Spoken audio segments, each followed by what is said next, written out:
In the later part of the 1940s, French anthropologists Marcel Griaule and Germain Dieterlen, who had been working with the doggone since 1931, were the recipients of additional secret mythologies concerning the Nomo.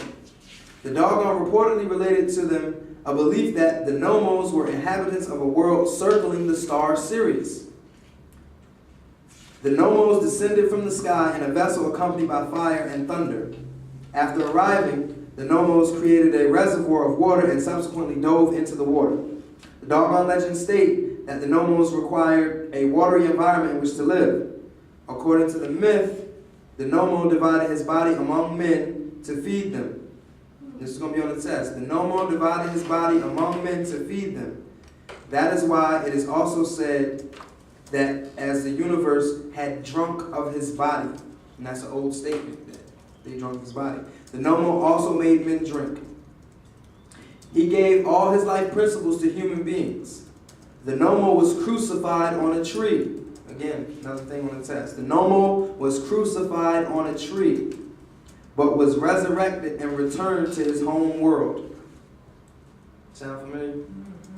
Doggone legend has it that he will return in the future to revisit the earth in a human form. So this is the story of Nomo. Resurrected and returned to his people. Mm-hmm. And what's going to be on the test? Those aspects of Nomo. All of them?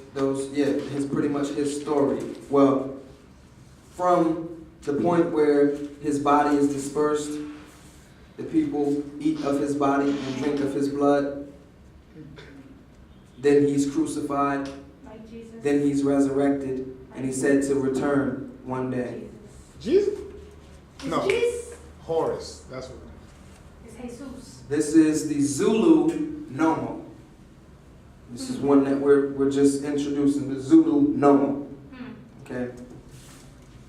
And it's an ancient story. Okay. So now, the Heliacal Rising. The Heliacal Rising. Uh-oh.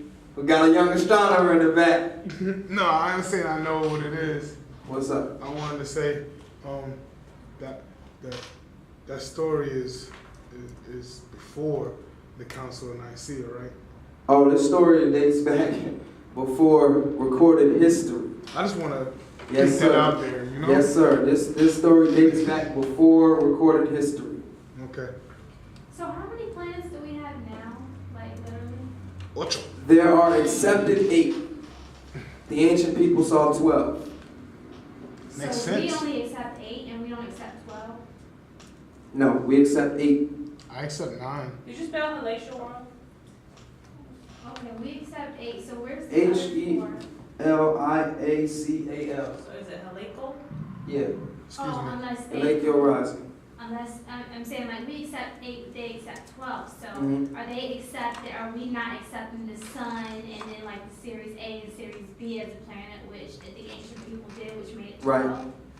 They accepted the sun, not Sirius, they accepted the sun, Sirius, and 2 other planets. Pluto? I'm going to talk about it in a second. Why Pluto this big? Why it's not so bad? But basically, yeah, we only going to discuss one, which is Sirius, out of the extra ones. Oh, We had 9 planets when they included Pluto. Now they don't include Pluto as a planet anymore. Oh, dang, I ain't been in school in a while. Last time I was in school, we included Pluto. Yeah, Yeah. they just excluded them like. So now we're at 8. Kick Now them out. the planet. Heliacal Rising, or Heliacal Rising, I'm sure I'm chopping that up. Chop, chop. That's simply the rising of a star above the horizon. Okay? That's when a star appears to rise above the horizon just like the sun. It's just not the sun. That's called the Heliacal Rising? Yes. It's when the star appears to be rising like the sun? Yeah. When it first becomes visible above the eastern horizon at dawn. So the way that the sun comes up at dusk, when the sun goes down, the heliacal rising of a star is when it appears over the horizon at dawn from the east. Because remember, the sun sets, Nice. right, it sets it rises in the east and it sets in the west. So when you look to the east and you see that star come up above the horizon, that's the heliacal rising of that star. And that would be Sirius? And in this lesson, we're going to deal with the heliacal rising of Sirius, which caused the flooding of the Nile. The heliacal rising of Sirius, it caused the flooding of the Nile. other way. The shift of landmass. Oh, The landmass shifted. the plates. Tectonic activities. Yeah. It's assumed. Okay, so the heliacal rising is when the star appears above the eastern horizon at dawn. Okay? Sikasa. The Sikasa are a race of aliens that communicate telepathically to teach humans their mystery. Credo Mutua wrote in his book entitled Song of the Stars, and if you really want to be technical, page 146. The Sikasa speak a language which you can understand no matter what language you speak. Now, it is also widely accepted amongst Christian theologians and written in a book by Ernst Arbman entitled Ecstasy or Religious Trance, Volume 1, Vision and Ecstasy.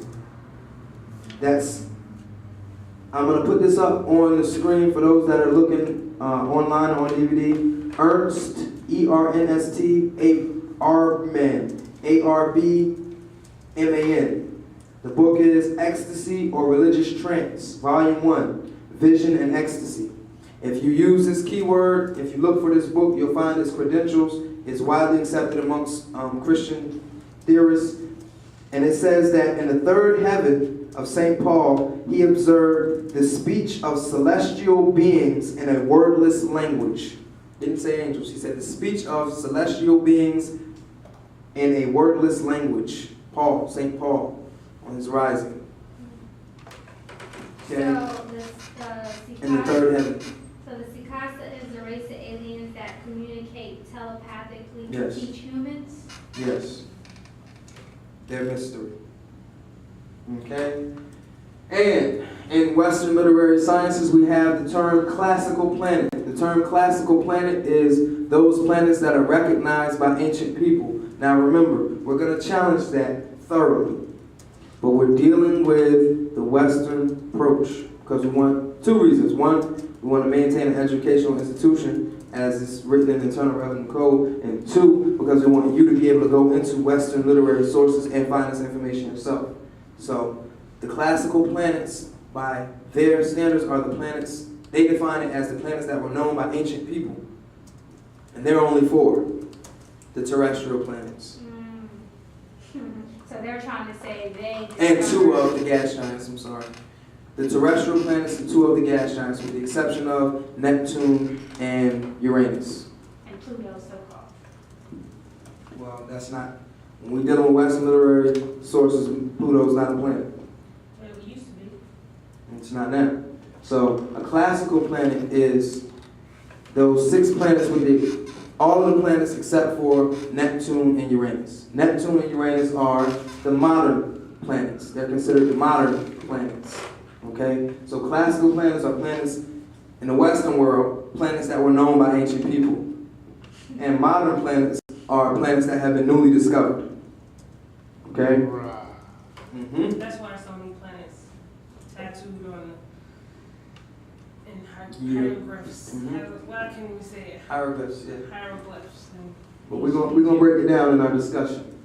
that were discovered, newly discovered. Mm-hmm. Modern planets are planets that have been discovered in modern times. Oh, hold on. Modern planet, I missed that one. Was what? Planets that have been discovered in modern times.